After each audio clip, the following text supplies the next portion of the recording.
Hey guys, what's up? Welcome to the Raw channel. I was thinking of doing like a really hardcore review, with all the specs and everything like that, with the Sony X3000 and the GoPro Hero 7 Black.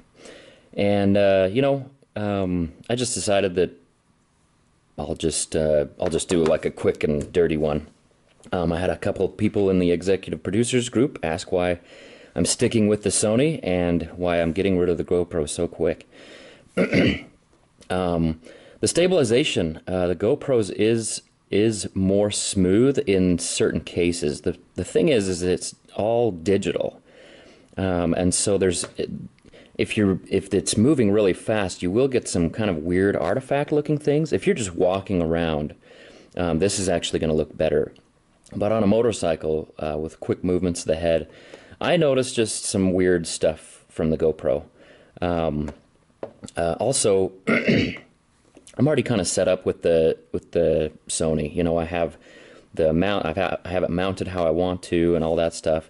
And the GoPro, mounts and stuff are all pretty expensive. The case, it's pretty pricey, and I didn't really like that. So with the Sony, it's pretty standard. You have a very basic, like this is what plugs into most Android cell phones. It's just the standard like USB micro or mini, I think. I can't remember which one it is, but if you have an Android cell phone, you basically plug it into this. So this charges off of anything, and you have a 3.5mm mic plug right there, which you just plug that in. Also, it takes Sony's battery pack, which this Sony uses this battery on tons of cameras, and so there's lots of generic batteries out there, and even the Sony ones can be pretty cheap. GoPro, on the other hand, this is kind of what bothers me, is they've got a proprietary charging. They have no mic port, and so to have a mic, you have to plug this thing into a dongle and then mic it up with a 3.5mm jack, and that of course costs money. The battery is also of course proprietary, when I use this, because I used it once, I used it to record my kids putting up a Christmas tree, which was kind of a low light type of situation, just indoors, and then I used it on a motorcycle ride yesterday, and I had it on. Let's see, the mode I had it on was ProTune at, 2.7K. ProTune 2.7K. Hypersmooth was on. And when I got home and, put all the stuff onto my computer and started watching it on my 4K monitor, it just did not look good. I was kind of shocked. And then when I rendered it out, it looked poor, and the reason why I say that is probably because on the Sony I've been recording in 100 megabits a second. So one of the reasons why I bought this was for the slow-mo, high-speed filming type of thing, which means if you're at 60 frames per second, that means you can cut it in half to 30 frames per second and show whatever's there at half speed without having any judders or jitters, right? And if you record 120 frames per second, then you can reduce speed by 4 times. That means that it's like 4x slow motion kind of a thing. And so this had, 2.7K at 120 frames per second, and I think 1080 at 240, and even 4K, full 4K, and 2.7K at 60 frames per second. Now that was the big thing for me, because it would be cool to get 4K quality, because what I want to do is 4K is huge, right? And so, let's say that this mirror is 4K sized, right? Well, 1080p is 1/4 of that, and so 1080 is this size. And so if you have somebody doing something cool over here, even though this is your whole screen, you can zoom into them, you can crop the image and still get 1080p resolution, and suddenly they're not just a tiny little dot, they're zoomed in. Hope that makes sense. And so, you know, getting rid of, you know, and the hypersmooth allows you to do that, because if it's going all over, you know, zooming in is going to look like crap whether it's 4K or not. But the hypersmooth smooths that out, and so zooming in should look really good. At least I thought it would. Tried that, and it just wasn't really the case. And what it comes down to is the bit rate, and that's something that a lot of people overlook. I don't even think GoPro published it, but Sony's very proud of it. You have to have a really good SD card to get a high bit rate. So a bit rate, it to me is more important than you know, frames per second or anything like that, because, you know, yeah, the GoPro will record 4K at 60 frames per second unstabilized. But the problem is then it's only pulling in so much data. And so, for example, let's say you have, how do I say this? This is limited by how much data is coming in and being written to the card. Whereas this, it's still limited, but it goes to 100 megabits a second, where this is stuck around 70 usually. And when you're trying to get so much data crammed in from a 4K image, you start to get some funky stuff. Whereas even though this only films at 4K at 30 frames per second, at 100 megabits, that image is like crystal clear and crisp, and it looks beautiful. So that's basically why I don't like the proprietary stuff. I thought the battery life was rubbish on this.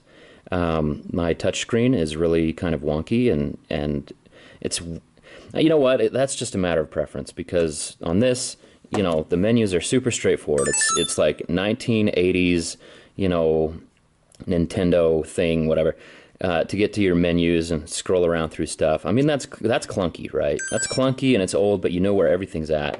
And for the GoPro, I mean, it's better. It's color. It looks good. It's just it's cool. I mean, that's a cool feature. You can swipe down and get to things. You can swipe up to see your stuff.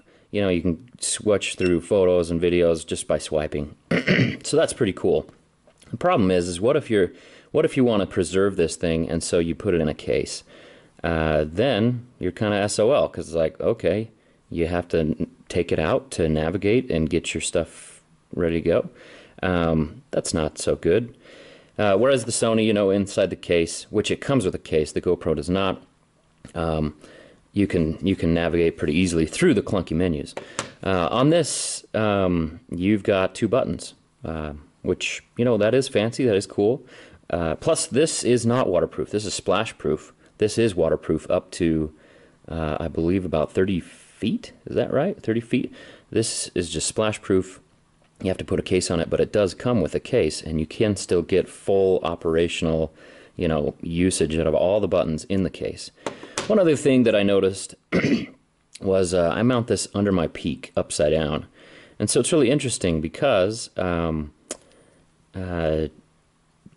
sometimes it kind of knows when you're filming upside down, like there might be an accelerometer in here or something, but then other times it doesn't. And so I got home and I put all my clips in, and I wasn't, like, I kept having to switch, you know, the orientation of the clips, because the Hero thought it was upside down sometimes, and it didn't know it was upside down other times, which was weird because it was always upside down.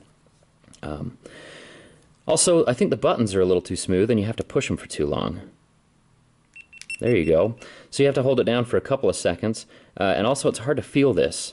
Now, on the Sony, the buttons stick out quite a bit. You can feel the buttons through a glove, whereas the GoPro, you're just kind of like pushing in this general area.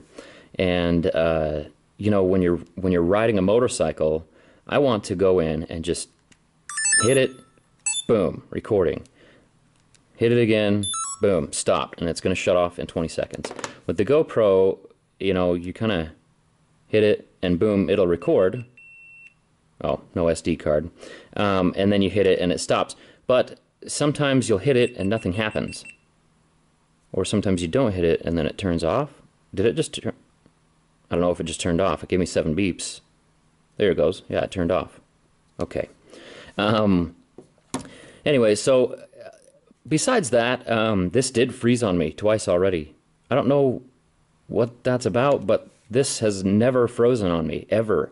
Unless the SD card is like put in poorly, it will work every single time. And I have put it in poorly. It's kind of a trick to get it in there correctly.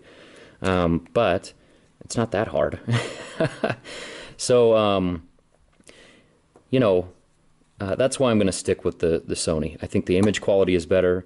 I honestly think that the higher frame rates is a little bit gimmicky on this because it doesn't pull in the higher bit rate. And also, you know, a 1080, if you're pulling in 70 megabits a second, that's amazing. That looks good. This will do, you know, I think 1080 at 60 megabits a second, which looks phenomenal. But trying to get all that data just piped in, there's a bottleneck to how fast it can write to a card, and so I haven't preferred that. So I'll be sticking with my Sony. If you have a lot of GoPro accessories already from their previous generations, you might want to pick up the Hero 7 because the stuff is proprietary. You're already used to it. You're used to the menus, and this is a pretty awesome camera if you're used to it, and if you know what you'll get out of the battery life and everything like that. If you don't have an action cam yet, I would 100% still go with the Sony. This thing's been amazing. It's been on the market for a long time. It's kept its value really well. Like you can buy and sell these used for they're pretty expensive, and that's not a bad thing. That's a great thing. Whereas these, you know, Black Friday came around and these were dumping down to $300, and they just barely came out. So anyway, both good cameras, but this is going to take the cake for me. Thanks for watching, guys, and hopefully that helps. Much love. eveRide out.